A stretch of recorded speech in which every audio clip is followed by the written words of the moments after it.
When the world is just too much, turn it off and turn on positive, encouraging K-Love. I'm gonna praise. World off. K-Love on. K-Love is sunshine for my soul. I love K-Love. Listen now on your radio, online, or on the free K-Love app. K-Love makes me feel so good. Positive, encouraging K-Love.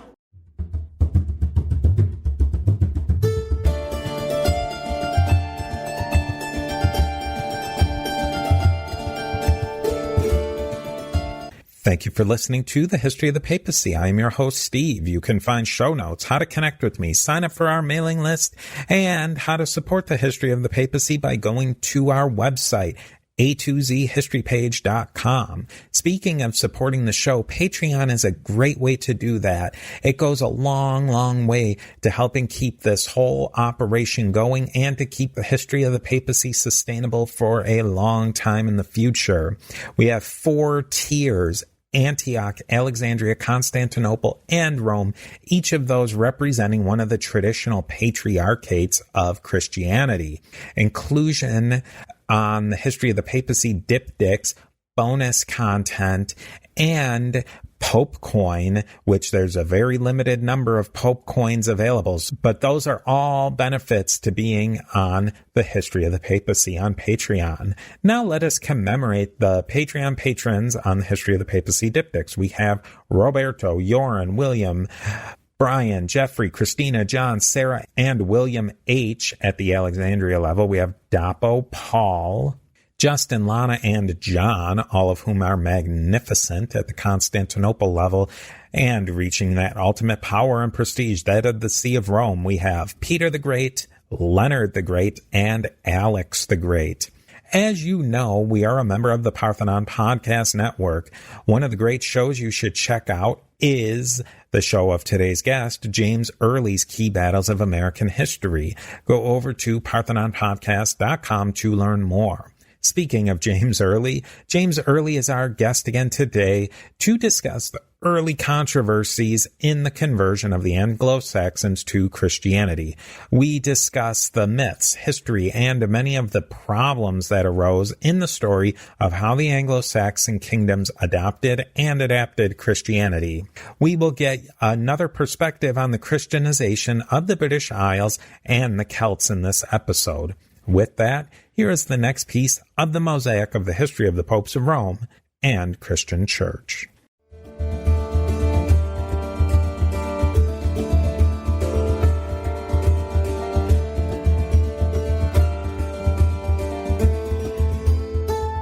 Gregory had some reasons to push Christianity there in England. Was there some pull factors? A lot of these things, the reasons why of the conversion story sound a lot like other conversion stories of people like the Franks. What were some of the pulls that made people maybe in England at that time want to become Christians? Were they trying to maybe plug into the continental situation more so? Definitely. I think they wanted to have closer connections to the Franks and to the Italians and the other Christian kingdoms of the time. You know, just the idea that being Roman was cool. You know, it was neat, and everybody wanted it. I shouldn't say everybody, but a lot of these we've seen with the Franks and with the Goths and others that had come in, the Burgundians. They wanted some of that Roman culture and some of that Roman, and the religion is part of it. And there's also the aspect of power. Power is a very important concept that we often forget about. These kings wanted to be powerful. They wanted to have power over their enemies. And they had seen how the Franks, for example, to state perhaps the most obvious example, the Franks had received Christianity, and they had really, after that, started kicking some butt. You know, it seemed like the old gods, the pagan gods, just didn't seem to be very powerful anymore. But the God of Christianity seemed to grant a lot of power to his followers. So that's another thing. There may have been spiritual reasons too. I don't want to say that this was all purely cultural and political. They may have been won over by the arguments of some of the missionaries, but we definitely can't discount the political and the cultural aspects of converting to Christianity. You can say that many of the factors that led from Christianity, of why it spread from its earliest days, are really just continuing on even up into the 600s. Absolutely. Can I recommend a book? There's a fantastic book, and this is the very first book I ever read in my master's program. It's called The Barbarian Conversion, From Paganism to Christianity. I have that book. You have that one? Yeah. It's an amazing book. It reads almost like a novel, very well written, easy to read. It's not short. It's about 500 pages or so, but this author, Richard Fletcher, he goes through everybody from the earliest conversions all the way down to like Lithuania in the 1300s. They were the last holdouts in Europe to become Christians. So very good book. Talks a lot about the conversion of the Franks as well as the conversion of the Anglo-Saxons and others. And he also gives you vignettes and little life stories of the various missionaries that went out. And a lot of them are going to be sent out from Anglo-Saxon England later. So great book. If y'all are interested in this topic more, you definitely want to read this book. I'll put links to all of these books and the Venerable Bede book in the show notes as well. So if I don't do that, audience, remind me to do that. Yeah, let us know, or let Steve know. So let me continue on with the story. So Augustine arrives, as I mentioned, in 597, almost 600, and he preaches to King Athelbert. And Athelbert at first doesn't want to buy into it. He doesn't convert right away, but he does give them permission to preach in Kent. And so Augustine and the other missionaries start preaching. They set up a church. They start having services. They set up a monastery, and they start keeping a monastic rule. And eventually they win up to maybe 10,000 converts. They win quite a few converts. And eventually the king himself, Athelbert, finally does convert. And Augustine is consecrated as the very first Archbishop of Canterbury. And this is interesting.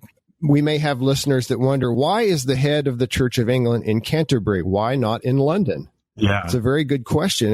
It seems like in some ways it ought to be London, right? Because London is the capital city of Great Britain and has been for a long, long time. But at this time, London was small potatoes. London had been a major trading station and a port for the Romans, but it kind of fell apart after the Romans pulled out.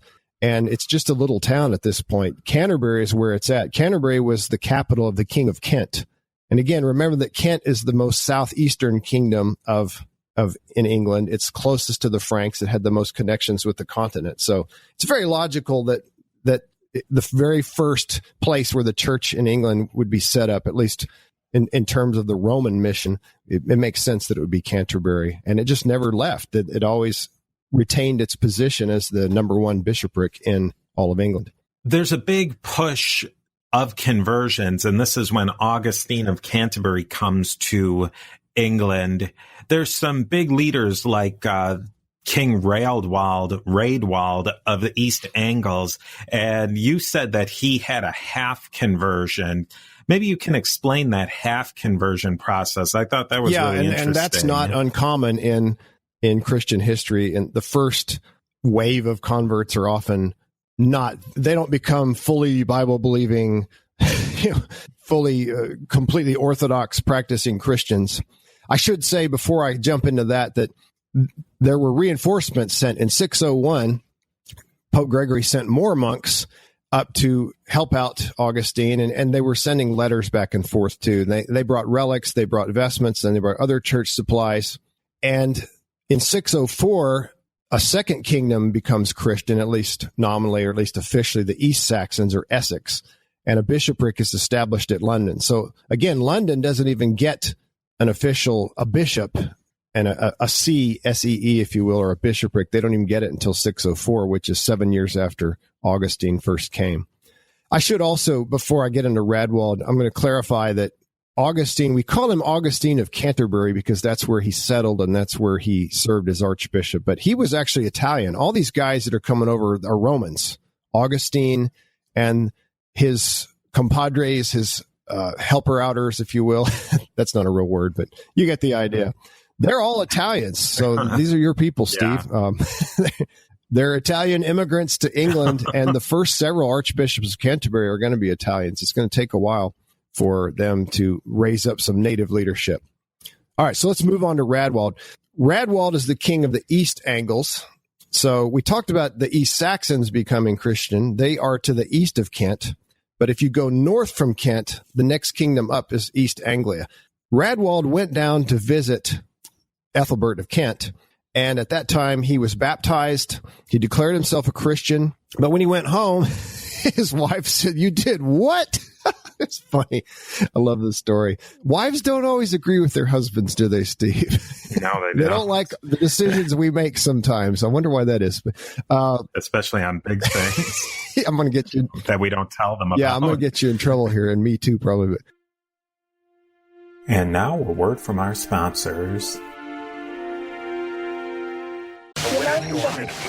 When the world is just too much, turn it off and turn on positive, encouraging K-Love.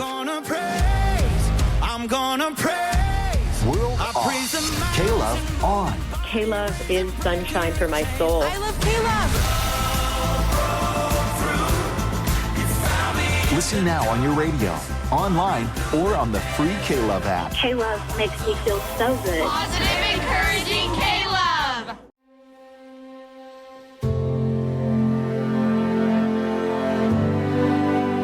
Hello, I'm David Jeremiah, here to remind us that America's 250th anniversary is more than a milestone to celebrate. It's a moment to remember. We remember the blessings of God and the gift of freedom. We need also to remember the responsibility that comes as a result. A nation is not held together by prosperity alone, but by truth, virtue, and the character of its people. And if we are to leave this country strong for those who come after us, then we must pass on more than just history. We must pass on faith. So let us thank God for His goodness to America and ask Him to guide us in the days ahead. May God bless America. But anyway, so Radwald's wife was apparently a pretty gung-ho pagan, and she said, no, forget this. You're not going to become a Christian. You're staying pagan. So he tries to split the difference. He says, well, okay, I'll add Christ to my personal pantheon of gods. There's always room for one more, right? So he sets up a temple with two altars. The temple has a pagan altar, and then it also has an altar dedicated to Christ. So that's what I mean by half conversion. And what we're going to see, or what we see when we study the history of the church in England, the early churches, there's a lot of regressions to paganism. For example, the son of King Ethelbert of Kent, who takes over after his death, he doesn't convert, and he tries to make Kent a pagan kingdom again, but eventually he does convert. So it's not a linear progression of, okay, this kingdom now becomes Christian, and so they're Christian forever and ever, amen. There's a lot of times when they'll go back to being pagans, and then they'll go back to being Christians again, but eventually they do settle into Christianity. All right, so the next kingdom up from East Anglia, where our buddy Radwald was ruling, was Northumbria. And I already mentioned that Northumbria was a hybrid kingdom of two smaller kingdoms that were originally there, Deira in the south and Bernicia in the north. And there were two ruling lines, and they had a lot of conflict. They would fight sometimes, and the kingdoms would split up, and then they'd come back together. But in 627, the king of Northumbria, unified at this time, was named Edwin. Edwin decides to convert to Christianity, and there's a great story about how that happens, but you're going to have to read Bede to get it. We don't have time to go into the detailed story. Essentially, the Kentish church sent up a missionary to Edwin, and along with his future wife, who was also Christian. And again, we see the theme of wives influencing their husbands religiously. It happens again here in Northumbria. So Edwin and his court convert to Christianity. And then later, Christianity spreads to Sussex, or South Saxon Kingdom, to Wessex, and finally to Mercia. The Mercians were the last ones to hold out, but they converted later in the roughly mid 7th century, around 640, 650. I always call the Mercians the bad boys of Anglo-Saxon England, because they went up and they're going to kill Edwin. Their king goes to battle with Edwin and kills him. And then later they kill Oswald again, another Christian king of Northumbria. And both of them are saints, by the way, Saint Oswald, Saint Edwin. And Ethelbert is a saint as well. Radwald, surprise, surprise, is not a saint. Okay, so So that's basically the spread of Roman Christianity. Roman Christianity, as we have seen, to sum up, it comes obviously from Rome on the orders of Pope Gregory, being brought by Augustine of Canterbury and his companions. And it starts in Kent, and then it spreads north and west. But there is a second a source of Christianity being reintroduced into England. That is the Irish. The Irish had received Christianity largely due to the influence of the Romano-British, think St. Patrick. And so Wales and Ireland and Scotland, and especially Ireland, had become devoutly Christian and especially monastic. Monasticism was huge in Ireland. Ireland has a very different type of organization from the Roman system. Church organization is what I mean. The Roman form of church organization, the ecclesiology, if you will, was based around cities, because cities were obviously the fundamental building blocks of the Roman Empire. So you would have a large city, you would have a bishop in that city. Over time, that bishop tends to gain dominance over the bishops in the surrounding cities, and he gets the title of metropolitan or archbishop. But that doesn't happen in Ireland. Ireland is broken up into dozens, if not hundreds, of small kingdoms ruled by just these little petty kings, almost like tribes that we see among the Native Americans or the Germanic peoples long ago. So the Irish don't have big cities. So their ecclesiology is centered around monasteries, and abbots of monasteries have an influence and a role very similar to bishops in the Roman world. And one of these abbots sent a monk named Columba. Columba was sent from Ireland over to an island called Iona, which is on the west coast of Britain near Scotland. He establishes the monastery at Iona, and it becomes a major heartbeat of Christianity in northern Britain. And one of their monks named St. Aidan of Iona, later immigrates over to Lindisfarne, which is in Anglo-Saxon territory. It's in Northumbria. It's an island off the coast, but the other side of England. He establishes a famous monastery called Lindisfarne. So let me back that up again and say, originally you had Columba was sent from Ireland. He established Iona. And then later, one of the Ionian monks, Aidan, goes over into England and forms Lindisfarne.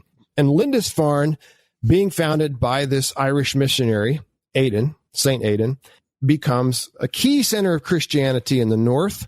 And this is also a key center of Irish style, or I should technically say Ionian style Christianity. One scholar has written that Lindisfarne superseded Canterbury as the effective ecclesiastical center of England for 30 years. Under Aidan's leadership, Lindisfarne sent missionary monks to the other kingdoms and helped convert their kings and nobles to Christianity. And Edwin, that we mentioned earlier, even though he had received an emissary from Kent that had helped him convert to Christianity, even before that, he was influenced by Irish Christianity, these monks that had come over and founded Lindisfarne. And Oswald, the other king we mentioned of Northumbria, he was even more influenced. He had spent time in Scotland, and he learned the language, and so he ends up coming back and taking over as king, and he's a big proponent of the Irish style of Christianity. And just to put it in your mind, Iona is on, if you're picturing the United Kingdom, Iona's on the left side, an island, and Lindisfarne's on the right side, and they're almost opposite of each other. Lindisfarne's just a little south. Yeah, that's a good mental map. So again, to summarize, we have Irish style or Ionian style Christianity coming in from the west and the north, and then we have Roman Christianity coming from the south, and they're going to meet, and there's going to be a few conflicts, especially in Northumbria. Let's talk about some of those conflicts. Those are really important conflicts, and they almost seem like small fry to us today, but they're really important. What were some of those conflicts? Sure. As I mentioned, monasteries, even more than parish churches, become the heart and soul of Anglo-Saxon Christianity, especially in the north. I read a book called, I can't remember the title of it right now, but it was by a current English scholar named John Blair, and it was a long book in which he argues that monasteries gave rise to English cities. And in other words, you wouldn't have had towns if there weren't monasteries. But that's kind of not what you asked. So let me go on to what you asked. So as we mentioned, there were two types of Christian practice, the Roman and the Irish, or more technically the Ionian, because parts of the Irish church, the church in Ireland itself, were actually practicing the Roman style of Christianity. There were two main differences. So I don't want people to think that these are like two completely different forms of Christianity. It's not like Arian Christianity and Orthodox, or what we'd think of as regular Christianity. They weren't that different. The theology was the same. It's fair to say it's a matter of practice. Exactly. The one thing was the nature of the monastic tonsure. And again, all of us may be thinking, what? That's such a minor deal. How do you cut the hair of monks? The Roman style, we all are familiar with the Romans, where they would shave the very top of the head, the crown of the head, and they'd have kind of a, what would you call it, Steve? Just like a poof around the head. You think of Friar Tuck and all that. That was symbolic of a crown being put on you. But the Irish did it differently. They would shave the sides of the head, and they would leave a big mass of hair on top that would sometimes flop down. So more significant than the haircut was the date of Easter. And the date of Easter is not insignificant. You don't want, for example, let me give you a famous illustration. One of the kings of Northumbria was following I think he was following the Irish practice, and the wife was following the Roman practice. And so they celebrated Easter on a different day. And so one of them is fasting while the other is feasting.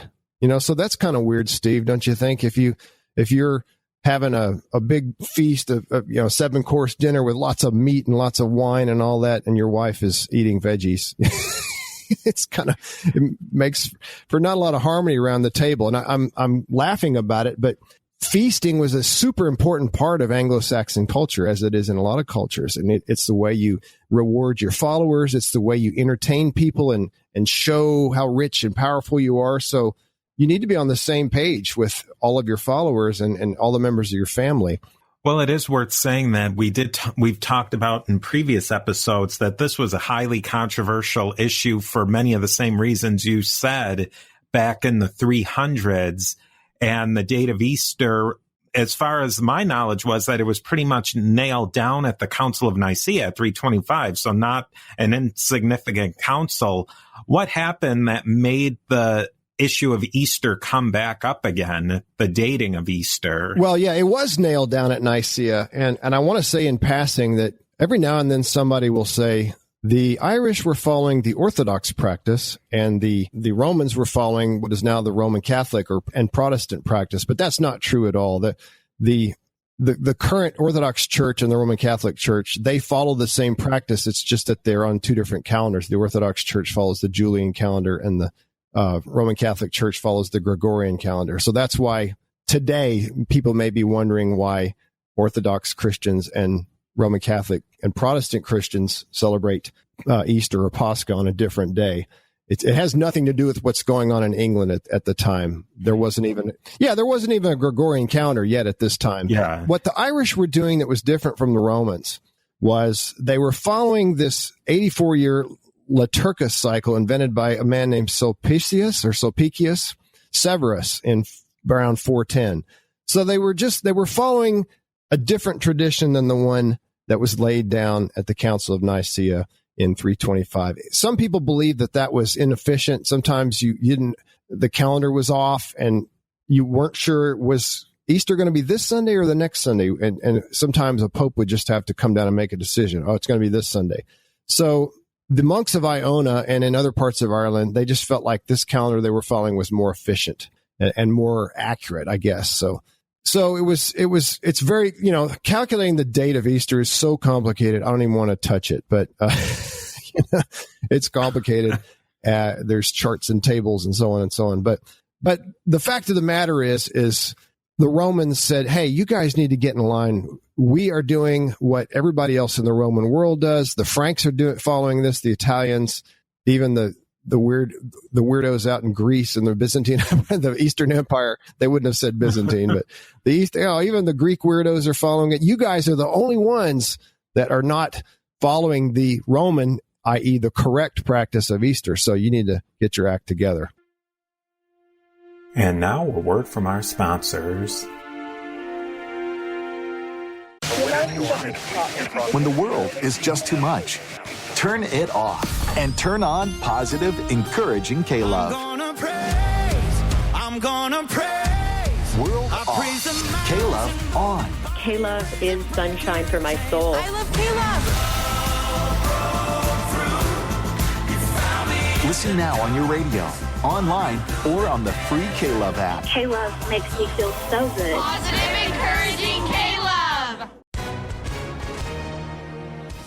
Hi, everyone. If you've been injured in an accident that was not your fault, listen up. We have legal professionals standing by to answer your questions for free. Call now and find out if you have a case and how much it's potentially worth. Call 800-910-7500. I'm here with spokesman John Wolf. So, John, tell everyone listening who should call right now. Well, Maria, first off, thank you for having me here. It's always nice to answer the listeners' questions. Now, as far as who should call in, anyone who's been injured in an accident and think you deserve compensation, give us a call right now. 800-910-7500. You'll find out if you have a case and how much it's potentially worth. Thanks, John. You heard it, folks. Take advantage of this opportunity and call now. 800-910-7500. Advertisement sponsored by Legal Help Center. May not be available in all states. Not available in California. You're probably going to get into this. How do those two ideas of the Roman that the Anglo-Saxons are starting to get into, but they're also being influenced by the Irish practice, how do those two get squared away, so to speak? Well, there's a council called in 664. So by this time, all of Anglo-Saxon England is at least nominally Christian. There's still paganism floating around, of course. There always will be, to some degree at least, or at least there will be for a while. I shouldn't say always, but the king of Northumbria, Oswin, I believe, a lot of them start with Os, and I don't have them all memorized. It was either Oswi or Oswin, but he calls a council, and because this was mainly a Northumbrian thing, the churches in Kent and in Wessex and the other kingdoms, they were on the Roman practice firmly. The only quote-unquote weirdos that were doing the quote-unquote wrong thing were some of the people in Northumbria, because they had learned their Christianity from the Ionian tradition. So the king calls the Council of Whitby, and you have a long description of this in Bede, and it's very interesting, and I won't go into the details, but you have one bishop who argues the side of the Irish practice, or the Ionian practice more correctly, and then you have Bishop Wilfrid, and we'll talk more about him later. Wilfrid is an upcoming mover and shaker who argues for the Roman practice. And Wilfrid basically says, hey, we're following the practice of St. Peter. So, mic drop, that's it. Peter was given the keys to the kingdom by Jesus. And so who are you going to argue? Who are you to argue with him? And the other side tried to say, well, we're following St. John, or we're following this person, that person, but they lose out in the end. You just can't argue against Peter, right? So, and the king actually is the one that makes the ruling, and the king comes down on the side of the Roman practice. And it's funny because the Anglo-Saxon, Bede very cryptically says he gave his ruling and he did it with a smile. And scholars have made a lot out of that. What does that mean? He gave it with a smile. I'm not even sure I want to get into that. It's kind of like maybe he was just thinking, well, okay, this is going to happen anyway, and I'm really glad it turned out this way. I don't know. He gave it with a smile. But anyway, so the fact of the matter is that some of the Irish Christians actually left, some monks mainly. Obviously, the peasants can't just pack up and leave, but a lot of the monks went back to Ionia, and Iona stayed on that non-Roman practice for quite some time. But by the end of the 7th century, let's say by 700 AD, everybody in the area and all the Isles, Ireland and the British Isles, they were on the Roman practice. And this unifies the Anglo-Saxon church. And I think that's very important. At least they're all they're following the Roman practice, and they are celebrating Easter on the same day. The Anglo-Saxon church, it's starting to get organized, and now we have a bishop structure with the Archbishop of Canterbury sort of rising to the top. In a later episode, we're going to talk about a really important Archbishop of Canterbury Can you give us a quick outline of who were some of the important archbishops of Canterbury between the first one, Augustine, and then Theodore, who we're going to talk about? Sure, no problem. Well, of course, Augustine is going to be the most significant and influential one for a while, at least until Theodore comes along. Augustine had a major job. He had to set up Roman Christianity in England, or at least in Kent. He was given the pallium, the pallium is like a stole that you wear around your shoulders. In the Eastern Church, it's called the omophorion, but it's a symbol of your authority as a bishop. So Gregory sent him a pallium that made him official as a bishop, told him to consecrate 12 more bishops, and Gregory had this great plan. He wanted to divide England ecclesiastically into two parts, the north and the south. York would become an archbishopric. York is in the north, in Northumbria, and it would have 12 bishops under it. But Canterbury would be the supreme bishopric. So you're going to have 24 bishops in summary, but this did not happen for whatever reason. Very few bishops were consecrated. Augustine consecrates only 2 bishops, as far as we know, and a man named Mellitus, who was one of his people that had come with him, originally part of the 40 companions. He was made Bishop of London, and again, London was part of Essex at the time. It was fairly major city to Essex, but not the huge center of England that it would be later. And he also consecrates another bishop named Justus of Rochester, and Rochester is also in Kent. Gregory told Augustine, this is interesting, Augustine sent letters to Gregory with a lot of questions, and Bede preserves these. You know, he was a Roman, as we mentioned, Augustine was, and he was up among these people with a very different culture, different language, different religious background, and he didn't know what to do in some cases. You know, what do I do when this happens? What do I do when that happens? So there's a dialogue between him and Gregory. He sends letters asking Gregory, what do I do? Gregory sends him the answer, and it's very interesting to read. It tells a lot about what was going on in the English church, or at least the church in Kent at the time. I do want to read a brief excerpt from Bede, if I may. Augustine, another one of his jobs was to establish ecclesiastical control over all of England and Britain, too, including the British areas. We talked about how the British Christians had been pushed back to the fringes. So he actually Augustine goes out to meet these British bishops. Okay, say that 10 times fast. Here's an interesting story. So let me read this, if I will.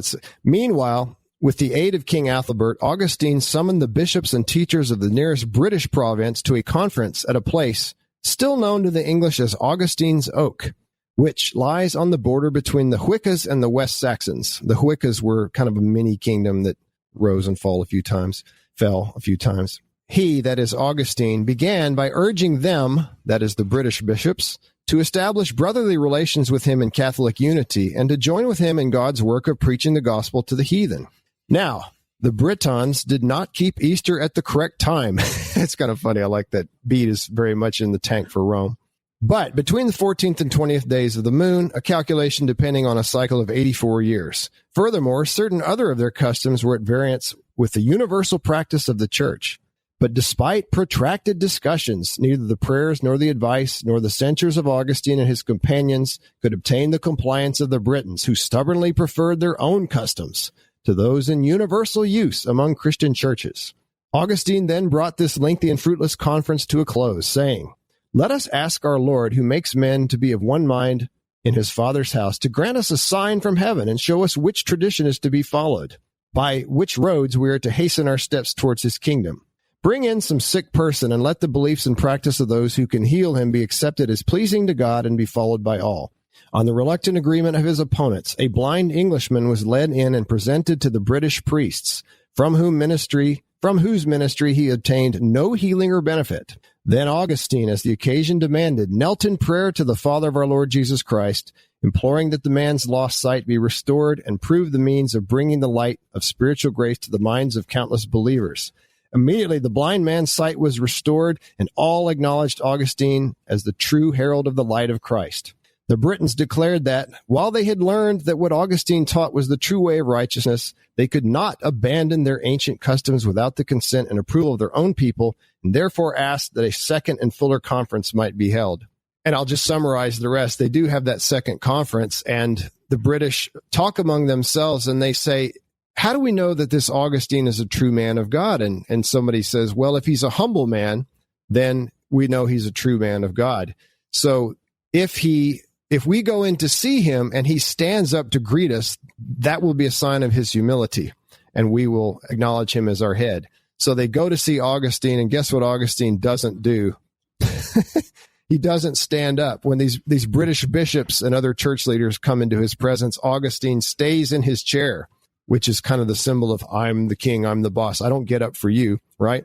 So they say, well, all right, he's not a humble man, so we're not going to follow him. So it's kind of funny. But it's just delightful to read Bede. Bede is totally, of course, on the Roman side, and Bede is saying, well, they had incorrect practices and they were stubborn and they refused to part with their ancient ways. Even though Augustine healed this blind man, that wasn't good enough for these hard-headed British people. It's fun to read stuff. It's just so over the top sometimes. So there's not going to be unity between the British Christians out in the West and the English church for a long, long time yet. All right, let me go on and just briefly talk about some of the other archbishops. Augustine dies in 605, and so he had been on the leader of the Church of England for about 8 years or so. He's replaced by Laurentius, who was probably one of the original missionaries from Rome. Augustine had sent him back to Rome with his letter to Gregory with the questions, and then he brought back the answers, as we mentioned. He came back with Mellitus and the second group of missionaries. He continued Augustine's efforts to bring the British churches fully into the Roman fold, and he had a vision from St. Peter, and Laurentius won King Eadbald to Christianity. Eadbald was Ethelbert's son, or Adbald, I should say. So remember, we said that Ethelbert, his son, originally stayed pagan, but then, so Laurentius is the one that converted him. And then he dies in 619, and we have Mellitus, another one of the missionaries. He had been Bishop of London, but he had been expelled during a pagan resurgence. The only thing we know about him of significance is that he put out a fire solely by his prayers, according to Bede. So that's pretty impressive. Then you have Justus. Justus was commended by Pope Boniface, and it was during his reign that a priest named Paulinus traveled to Northumbria and taught the faith to King Edwin, who accepted it after about 2 years. And he became Archbishop of York. Paulinus did. Justus was from 624 to we don't know. We don't know exactly when his term ended. He was replaced by Honorius, who was from about the late 620s, early 630s to 653. So he lasted a long time. During his archiepiscopate, he consecrated the first native English bishop of Rochester. So we're starting to raise up local leadership. And he helped the missionary efforts of Felix among the East Anglians. He was the last to die among the Gregorian missionaries. And then I want to talk about a couple more real quick. Honorius was succeeded by a man named Deus Dedit. Deus Dedit is an interesting name. It's Latin, and it means God has given. But he wasn't a Roman. He's the first Anglo-Saxon to be the Archbishop of Canterbury, and that's very significant. So we've passed from the level of we've got to have all these foreigners leading the church to now we have one of our own. But he wasn't very powerful. By this time, the power of the Archbishop of Canterbury had declined somewhat, and his authority probably didn't extend past his own diocese and maybe Rochester. So he wasn't really acknowledged very much outside of Kent. The Synod of Whitby, which we talked about earlier, which settled the question of do we follow the Roman or Irish practice, that was held during his term, and he probably wasn't present. He appears to have died of a plague in 664. And then a couple of the English kings picked a successor for him named Wighard, and they sent Wighard to Rome to be consecrated. These others had been consecrated by just what other bishop was available at the time. But they decided, let's send him to Rome. So this fellow Wighard, who's going to be the new Archbishop of Canterbury, he goes to Rome and he dies of the plague. And that puts the English church into a crisis. And that's what we'll talk about next time. And that is where we're going to leave off today. I want to thank you so much, Professor Early. We've gone through a lot of material today and threw out a lot of information, which I think was really fascinating. If people want to learn more about some of your other pursuits with American history, where can they find you?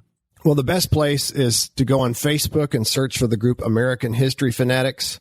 We have a really fun group. We do quizzes and contests and polls, but we also just have a lot of people that post really interesting articles, and we talk a lot about movies, and it's just a fun place to be. So American History Fanatics. Well, thank you very much for listening today, and definitely check out the next episode where we will talk about the next Archbishop of Canterbury, who's going to have a really fascinating tale in and of himself. So I hope you tune in for that.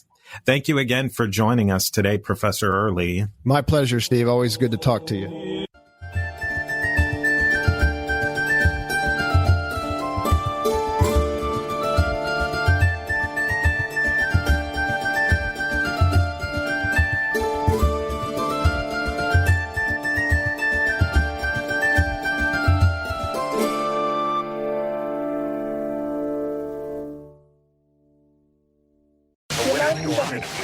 When the world is just too much, turn it off and turn on positive, encouraging K-Love. I'm gonna praise. World off. K-Love on. K-Love is sunshine for my soul. I love K-Love. Listen now on your radio, online, or on the free K-Love app. K-Love makes me feel so good. Positive, encouraging K-Love. Hi, everyone. If you've been injured in an accident that was not your fault, listen up. We have legal professionals standing by to answer your questions for free. Call now and find out if you have a case and how much it's potentially worth. Call 800-910-7500. I'm here with spokesman John Wolfe. So, John, tell everyone listening who should call right now. Well, Maria, first off, thank you for having me here. It's always nice to answer the listeners' questions. Now, as far as who should call in, anyone who's been injured in an accident and think you deserve compensation, give us a call right now. 800-910-7500. You'll find out if you have a case and how much it's potentially worth. Thanks, John. You heard it, folks. Take advantage of this opportunity and call now. 800-910-7500. Advertisement sponsored by Legal Help Center may not be available in all states, not available in California.